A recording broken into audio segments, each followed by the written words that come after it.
주님께서 여러분과 함께 마테오가 전한 거룩한 복음입니다. 13장 36절에서 43절까지의 말씀입니다. 그 뒤에 예수님께서 군중을 떠나 집으로 가셨다.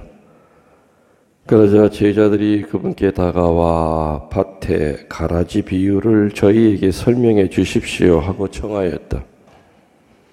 예수님께서 이렇게 이르셨다. 좋은 씨를 뿌리는 이는 사람의 아들이고 밭은 세상이다. 그리고 좋은 씨는 하늘나라의 자녀들이고 가라지들은 악한 자의 자녀들이며 가라지를 뿌린 원수는 악마다. 그리고 수확되는 세상 종말이고 일꾼들은 천사들이다. 그러므로 가라지를 거두어 불에 태우듯이 세상 종말에도 그렇게 될 것이다.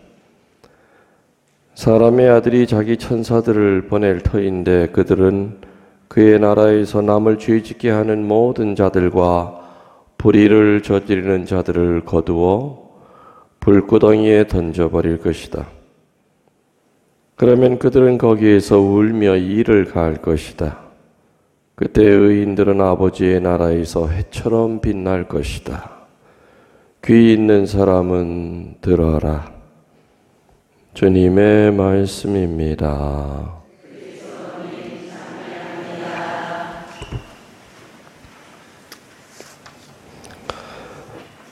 찬미 예수님,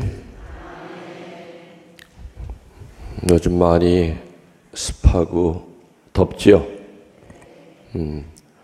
그래도 며칠 전부터 이게 목감기 또 몸살이 와가지고 영 컨디션이 안 좋습니다. 목도 지금 잠기고 또 선풍기나 에어컨을 또 안 틀고는 또 살 재간이 없어요. 더워서 방이. 그죠?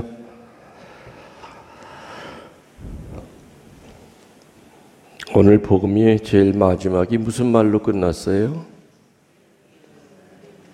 들을 귀 있는 자 알아들어라. 본인이 귀가 없다 하시는 분 한번 손 들어보셔. 나는 귀가 없어요.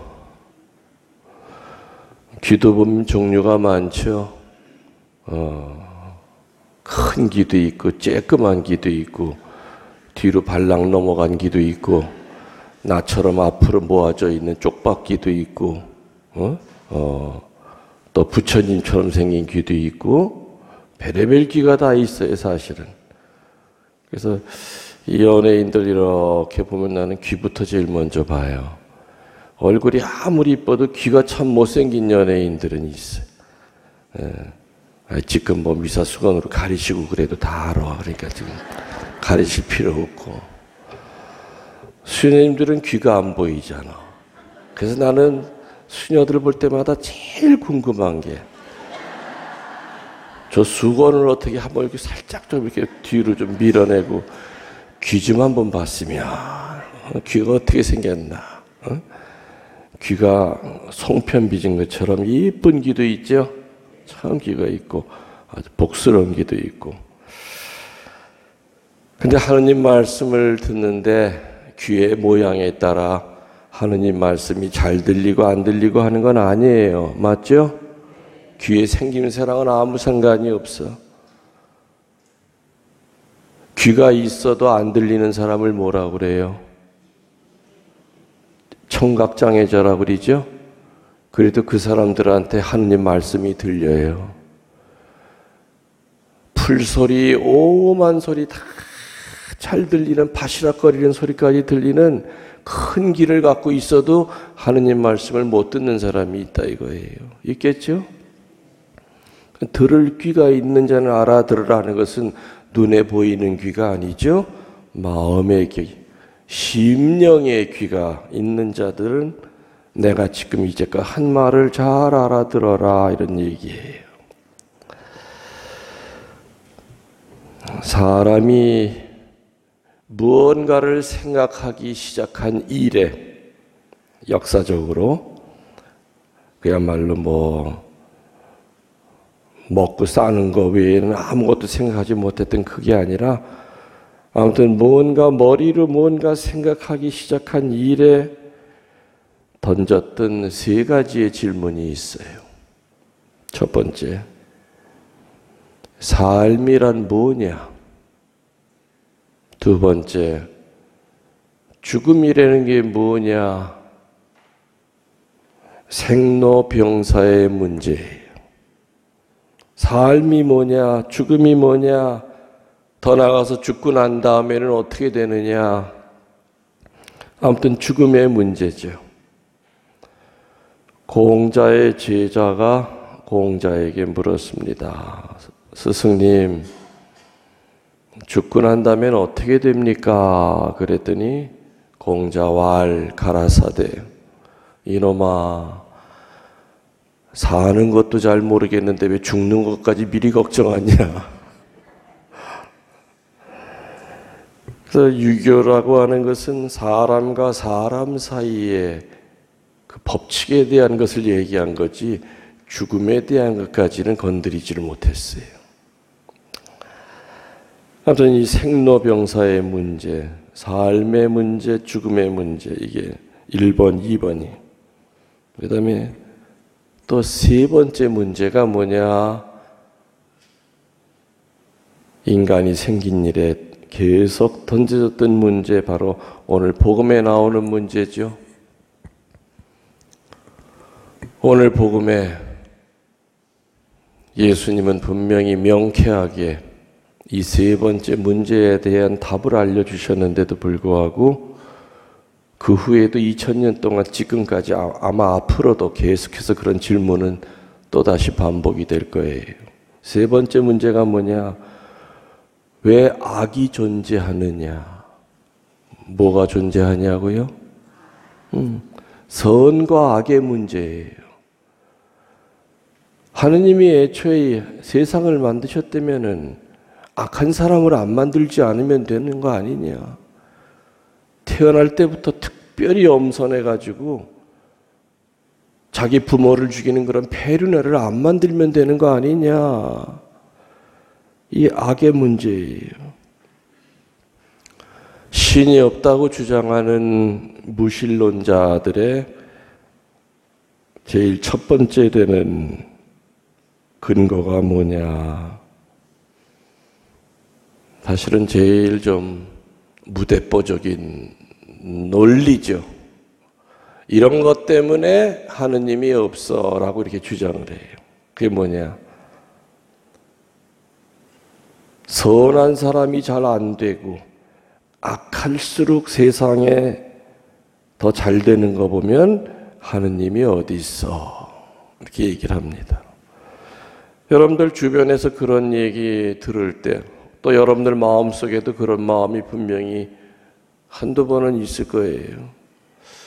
야, 참 하느님의 뜻대로 살려고 하는 사람 보면 지질이 못 살고 맨날 모함만 당하고 고통만 당하고, 근데 정말 얕게 못되게 남 밟아서라도 앞에 일어서려고 하는 인간들은 세상 사는 거 보면 정말 부자로 잘 살거든. 이럴 때 우리들은 분심이 들어요. 하느님이 정말 계실까? 하느님의 정의라고 하는 것이 있을까? 근데 이러한 질문은 지금만이 아니라 2000년 전 예수님 시대 때도 똑같은 그런 의문을 가지고 있었다 이겁니다. 거기에 대하여 예수님은 복잡하고 어려운 철학적인 개념으로 설명을 하신 것이 아니었죠. 누구나 흔히 고개만 돌리면 볼 수 있는 밭에 있는 가라지를 보고 설명을 해주셨어요. 오늘 복음 전에는 밀과 가라지가 같이 섞여 있다는 얘기를 하시고, 오늘 사람들이 거기에 대한 설명 좀 해주십시오 하니까 오늘 쭉 설명을 하신 거예요. 농부가 씨를 뿌릴 때 가라지 씨도 같이 뿌렸겠습니까? 아니죠. 밀씨만 뿌려요. 근데 희한하게 잡초가 올라온단 말이에요. 그죠?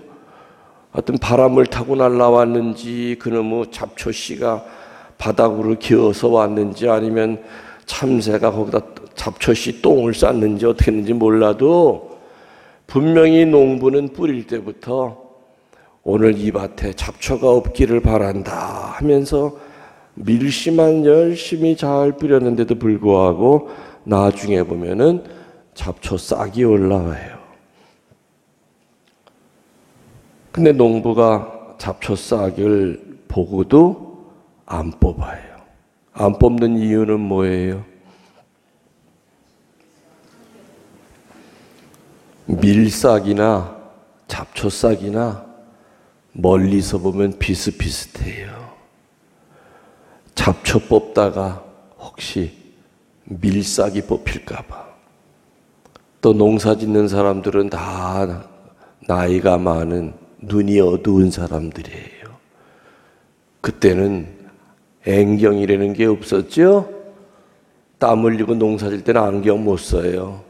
그래서 그냥 대충 희미해 보이지만은 잡초 같은 걸 뽑아야 되는데 경험상으로 볼 때 그런 실수를 많이 했었단 말이에요. 잡초 뽑으려고 하다 보니까 나중에 잡초 더미에 보니까 세상에 밀싹이 수도 없이 거기 같이 섞여 들어가 있는 거야. 아이고 이런 등신. 아이고 뭐 장날 나가서 육거리에서 돋보기 하나 맞춰 갖고 와야 되는데.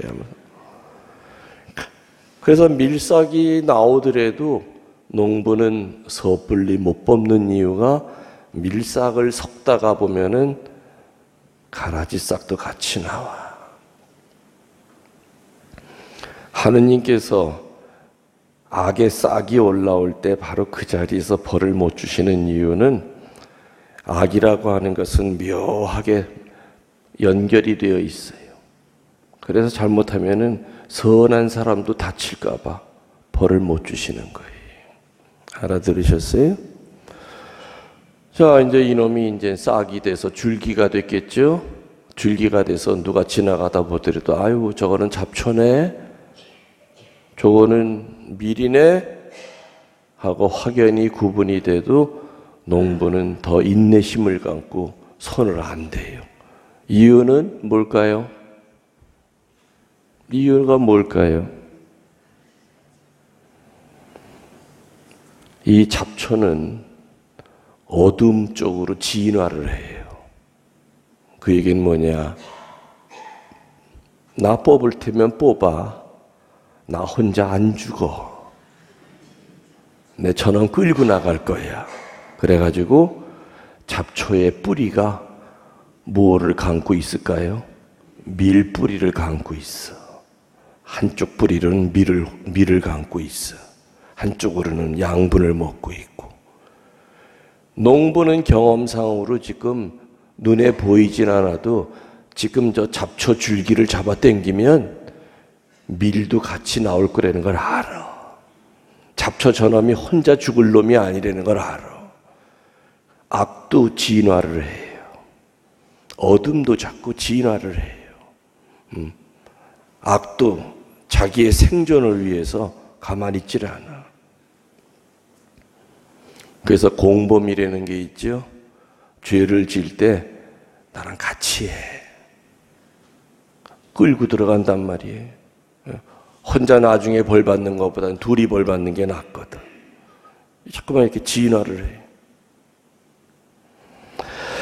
그래서 농부는 아이고 우리 밭에 잡초가 많구나. 잘 모르는 농사 안 져본 사람들은 아유 이씨 그 밭에 잡초가 제일 많어. 왜 안 뽑아? 아 농사는 그렇게 제일 오래 졌으면서 이렇게 잡초를 내버려 두네. 아이고 이 농사꾼이 왜 그래? 모르면 가만히 있어 이 멍충이들아. 그래서 이제 추수 때가 되면은 미리 고개를 숙이겠죠? 이제 그러면은 추수 때가 된 거야. 그래서 오늘 복음에 나오는 대로 가차 없이 전부 다 밀이고 잡초고 같이 베이는 거죠. 그리고 베기 전에 이제 뽑아요. 딱 봐서 이제 주스 때가 됐다. 이제는 뭐 니놈이 내 밀에 뿌리를 감고 있든 말든 상관없어. 쫙 뽑으면은 잡초 뽑으면 뭐가 따라 나와요? 밀. 그 다음부터는 상관없어. 뿌리를 쫙쫙 찢는 거예요. 그죠? 쫙쫙 찢어서 잡초는 휙 하고 내던지고 밀은 차곡차곡 쌓아놨다가 잡초는 어떻게 한다고요? 불에 태워버려요. 그게 지옥불이에요. 지옥불. 그리고 밀은 좋은 곳간에다 놓고 탈곡을 해가지고 사람들이 먹을 수 있는 양식을 만든다.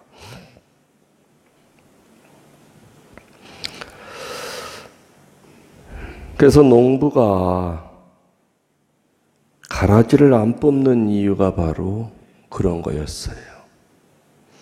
영적으로 우리들이 보면은 예수님이 우리들이 죄를 지을 때마다 내 영혼의 잡초가 아무 쓸데없는 그 잡초가 내 영혼의 밭을 뚫고 올라올 때마다 그 자리에서 바로 직결 심판을 한다면 우리 어떻게 될까요?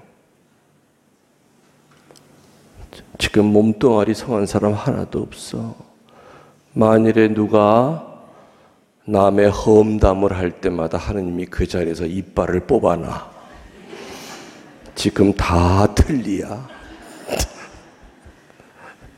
바로 그 자리에서 심판하신다면, 만일에 누가 주일 미사를 빠질 때마다 발가락 하나씩을 부러뜨려 하느님, 지금 다 정형외과 다녀야 돼. 우리가 죄를 지을 때마다 그 자리에서 직결 심판을 내리신다면 지금 온전히 이렇게 서 있을 사람 없어요. 그죠? 그렇다고 해서 하느님이 죄를 져도 뭐 아무런 벌도 안 주시네, 이렇게 생각했다가는 큰 오산이죠. 알고도 참는 것과 아예 모르는 것과는 달라요. 주님께서는 기다리시는 거예요. 네가 지금은 잡초 같지만 너도 회개하면 밀이 될 수 있다. 식물 세계에서는요, 애초부터 잡초가 세월이 많이 지난다고 해서 그것이 밀이 될 수 있어요, 없어요? 없어요. 그러나 영적인 세계에서는 네가 비록 잡초처럼 살아도 너도 회개하면은 밀이 될 수 있다고 하는 것이 바로 영의 세계예요. 그래서 하느님이 함부로 죄를 짓는 인간에게 그 자리에서 직결 심판으로 벼락을 때리지 않는 이유는 너도 회개하면은 성인 성녀가 될 수 있다고 하는 믿음이 있기 때문에 그래요. 이거보다 더 큰 사랑이 어디 있겠어? 이거보다 더 큰 사랑이. 그리스도교는 의인이 들어와서 더 큰 의인이 되는 교회가 아니죠. 죄인이 들어와서 죄인으로 살다가 성인을 향하여 몸부림치면서 살아가는 교회가 바로 그리스도 교회예요. 그리스도 교회에 몸 담는 사람들이 어찌 전부 다 밀만 있겠습니까? 바오로 사도는 어떤 분이었죠? 처음부터 그렇게 사도였습니까? 바오로 사도는 뭐 하던 사람이에요? 원로원으로부터 그리스도 신자들을 잡아서 죽이라는 책임을 맡았던 사람이었고, 거기에 제일 1번 희생자가 누구냐? 스테파노였어요. 첫 번째 순교자 스테파노가 바로 바오로의 권한에 의해서 돌에 맞아 죽은 거예요. 바오로는 목숨을 걸고 그리스도 신자들을 아주 씨까지 말리려고 했던 사람이에요. 다마스커스 그쪽에 천주교 신자들이 모여있다는 얘기를 듣고 말을 타고 쫓아가죠. 근데 다마스크 내려 보이는 언덕에 이르러서 말이 그냥 빛에 놀라서 그냥 앞발을 드니까 바오로가 떨어져. 그때까지만 해도 바오로가 아니었죠. 사울. 그러면서 눈이 멀어요. 그러면서 하늘에서 소리를 듣죠. 사울아, 사울아, 왜 나를 그렇게 괴롭히니? 누구십니까? 네가 박해하는 예수다. 말에 떨어지고 눈이 멀고 난 다음에 살아계신 하느님을 체험해요. 엉금엉금 기어서 마을로 들어갔더니 아나니아라고 하는 선지자가 기다리고 있죠. 그리고 예수님에 대해서 얘기하고 난 다음에 세례를 베풀죠. 세례를 베푸니까 눈에 붙었던 비늘이 떨어지면서 새 광명을 봐요. 그리고 이름을 바오로라고 받죠. 세례명을. 바오로 사도가 애초부터 밀이 아니었어요. 밀밭에 들어와서 밀을 죽이려고 사명을 띠던 잡초 중에 독초 중에 아주 강한 독초였지요. 그러나 그 잡초를 하느님은 이방인의 사도로 만드셨어요. 2000년 동안 수많은 성인 성녀들은 바로 그래요. 물론 소아데리사 성녀 같은 분은 아주 꼬마 때부터 깨끗한 밀로 살았어요. 수녀원에 들어가서도 밀로 살다 돌아가셨지만 의외로 많은 성인 성녀들이 보면은 하느님을 체험하기 전까지는 다 개망난 이들이 많았어. 아우구스틴 성인도 그랬고 프란치스코 성인도 그랬고 많았죠. 또 누구 있어요? 김묵렬 신부도 그랬고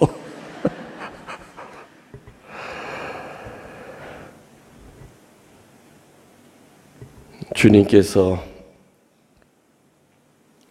지금은 네가 잡초지만은 너도 회개하면은 성인 성녀가 될 수 있다고 하는 그 사랑 때문에, 그 전적인 신뢰 때문에 못된 짓을 하더라도 그 자리에서 벌을 안 주신다는 거죠.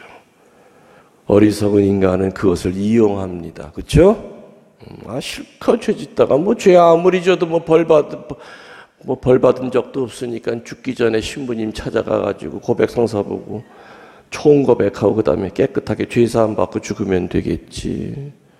근데 문제는 그 죽는 시간을 본인이 못 정하기 때문에 문제죠. 그래서 오늘 복음에 보면은 꺼지지 않는 불 속에 들어간다. 그래서 마지막 예수님께서 밀과 가라지의 뿌리를 쫙쫙 찢는 이걸 우리는 최후의 심판이라고 그래요.